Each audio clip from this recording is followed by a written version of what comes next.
नमस्कार, मैं दानिश अंसार और आप देख रहे हैं पीआरवी। उत्तर प्रदेश में बीजेपी का खराब प्रदर्शन चुनाव में लोकसभा का, उसके बाद क्या कुछ हुआ।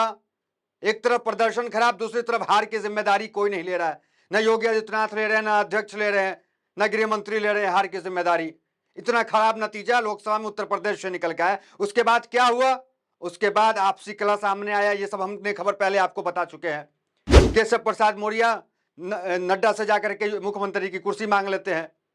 तो ये सब तमाम चीजें तो हमने आपको बताई थी। हमने परसों आपको ये भी खबर बताई थी कि उत्तर प्रदेश में दो पिछड़े के बड़े नेता आपस में मुलाकात किए।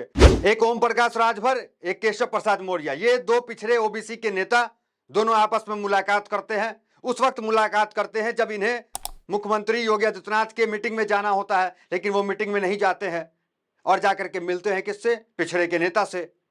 ओम प्रकाश राजभर से ये लोग मुलाकात करते हैं, केशव प्रसाद मौर्य। फिर उसके बाद संजय निषाद से जाके मुलाकात करते हैं केशव प्रसाद मौर्य। मतलब मीटिंग छोड़ करके ये मुलाकात करते हैं और इसको सोशल मीडिया पे भी डालते हैं। ये तो कल तक का मामला हुआ। आज खबर क्या है? आज एक नेता है, उन्होंने ये दावा कर दिया है कि केशव प्रसाद मौर्य बीजेपी छोड़ रहे हैं। महज औपचारिक ऐलान भर की देरी है और केशव प्रसाद मौर्य पूरी तरीके से बीजेपी छोड़ रहे हैं।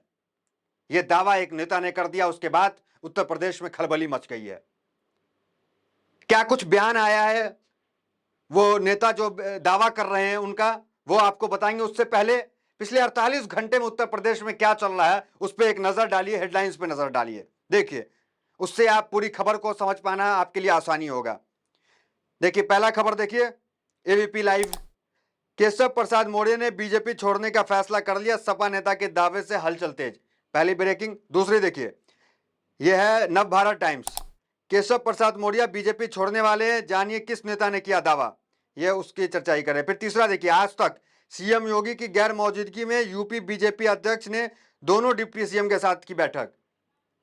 मतलब बीजेपी के अध्यक्ष बैठक कर रहे हैं, डिप्टी सीएम से बैठक कर रहे हैं, मतलब सरकार के प्रतिनिधि से बैठक कर रहे हैं। दोनों डिप्टी सीएम से मिल लेते हैं, लेकिन योगी आदित्यनाथ से नहीं। योगी आदित्यनाथ को बैठक में नहीं रखते हैं। मतलब कोर कमेटी की मीटिंग होती है, उसमें सीएम गायब, योगी आदित्यनाथ गायब। समझिए आप कि योगी आदित्यनाथ के नीचे वाले जो दल हैं, दल के लोग, नीचे वाले जो लोग हैं, वो क्या आपस में खिचड़ी पका रहे हैं, उससे आप समझिए। तीसरा आर्टिकल देखिए, अमर उजाला। सीएम की बैठक में नहीं गए राजभर, केशव प्रसाद मौर्य से मिले, दोनों नेताओं की मुलाकात ने बढ़ाई सियासी हलचल। देखिए, चौथा पढ़िए, आज तक। केशव प्रसाद मौर्य ने सीएम योगी के विभाग से मांगा कर्मचारियों के आरक्षण का ब्यौरा, चर्चा में आया डिप्टी सीएम का लेटर। तो ये जो है लगातार हो रहा है। दो पिछड़े के बड़े नेता हैं, ओम प्रकाश राजभर और केशव प्रसाद मौर्य। केशव प्रसाद मौर्य मुख्यमंत्री बनना चाहते हैं। उनको लेकर के नड्डा के पास दिल्ली में मुलाकात किए। नड्डा ने उन्हें साफ साफ कह दिया कि इस तरह की बातें न करें। वो सुन करके यहां चले आते हैं उत्तर प्रदेश और लखनऊ में खेला करने की कोशिश पूरी तरीके से कर रहे हैं। और वो नेता ने तो बयान भी दे दिया है, अभी उस बयान पे आते हैं कि महज जो है ऐलान बचा हुआ, समझिए बीजेपी छोड़ चुके हैं। देखिए, समाजवादी पार्टी के नेता हैं आईपी सिंह, क्या लिख रहे हैं, पढ़िए ट्वीट। श्री केशव प्रसाद मौर्य, श्री लगा रहे हैं, मतलब उम्मीद है कि अपने पाले में आ सकते हैं। श्री केशव प्रसाद मौर्य ने बीजेपी छोड़ने का फैसला अंत में कर ही लिया है, इसलिए आखिरी दौर में मुख्यमंत्री श्री योगी आदित्यनाथ से दो हाथ करने के लिए उतर चुके हैं। देखना सबसे अहम होगा कि विधानसभा सत्र के बाद भाजपा छोड़ते हैं या योगी आदित्यनाथ जी हटाए जाते हैं। स्वागत है केशव जी। देखिए, समाजवादी पार्टी के नेता हैं, कह रहे हैं स्वागत है केशव जी। और दूसरी तरफ योगी अखिलेश यादव दो बार बयान दे चुके हैं, विंटर सीजन ऑफर है, ये ऑफर चल रहा लगातार। तो ये ऑफर अखिलेश यादव की तरफ से है, 100 विधायक लाइए और सीएम बन जाइए। केशव प्रसाद मौर्य को ऑफर है।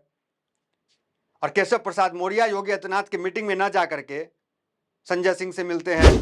देखिए, वो भी तस्वीर देखिए आप। तो उत्तर प्रदेश में संजय निषाद से मिलते हैं।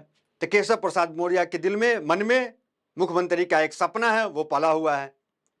और जब दिल्ली ने उन्हें मना कर दिया तो वो ये खिचड़ी अंदर अंदर पका रहे हैं। क्या कुछ होगा आगे, ये देखना तो सबके लिए दिलचस्प है कि क्या उत्तर प्रदेश में जिस तरह से अखिलेश यादव ने अभी अच्छा प्रदर्शन किया, भाजपा को मुंह की खानी पड़ी उत्तर प्रदेश में, अयोध्या तक को हरा दिया।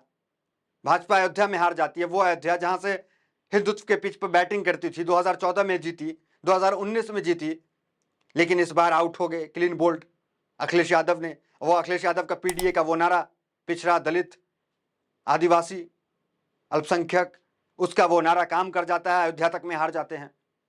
मतलब जनरल सीट पे जो है अखिलेश यादव वहां से चुनाव जीत जाते हैं, अपने प्रतिनिधि को जिता लेते हैं अयोध्या से। तो ये सब जो समीकरण बन रहा है, उसको देखते हुए जो प्रधानमंत्री मोदी के मैजिक के फॉलोवर थे वो सब तो कटे हैं, क्योंकि किस तरीके से उनके ही नेता, चाहे वो विधायक हों, वो बयान दे रहे हैं योगी आदित्यनाथ के खिलाफ, चाहे वो एमपी हों, वो कह रहे हैं कि ये बीजेपी के खिलाफ बयान दे रहे हैं कि ये दलित विरोधी है।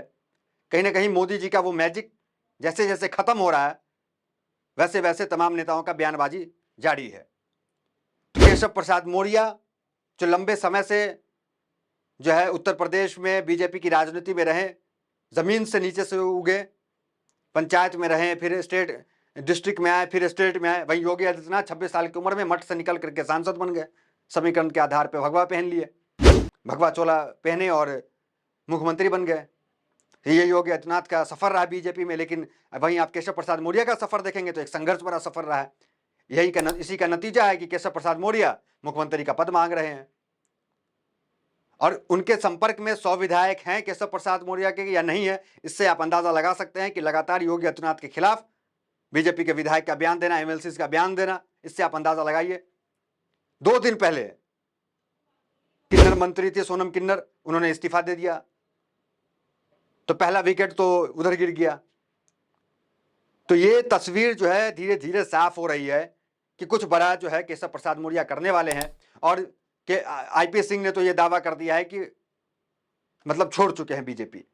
अब देखना दिलचस्प होगा कि क्या बीजेपी छोड़ करके वो अखिलेश यादव के पास आते हैं, 100 विधायक आ पाते हैं, नहीं आ पाते हैं, और क्या इस बार अखिलेश यादव सरकार बना पाते हैं उत्तर प्रदेश में, नहीं, ये देखना दिलचस्प होगा। बजट का दौर है इस वक्त, तमाम लोगों की निगाहें बजट पे है, लेकिन उत्तर प्रदेश में जो खेला अब देखने को मिल रहा है, तो तमाम मीडिया की भी, नेशनल मीडिया की भी निगाहें अब उत्तर प्रदेश पे जरूर आके अटक जाएगी कि क्या होने वाला है उत्तर प्रदेश में। फिलहाल बजट पे टिकी हुई है, बजट की भी कोई वाहवाही नहीं है, आलोचना ही हो रही है कि बजट जो है मिडिल क्लास के लिए बजट सही नहीं रहा। बजट जो है बैसाखियों को बचाने वाला बजट रहा।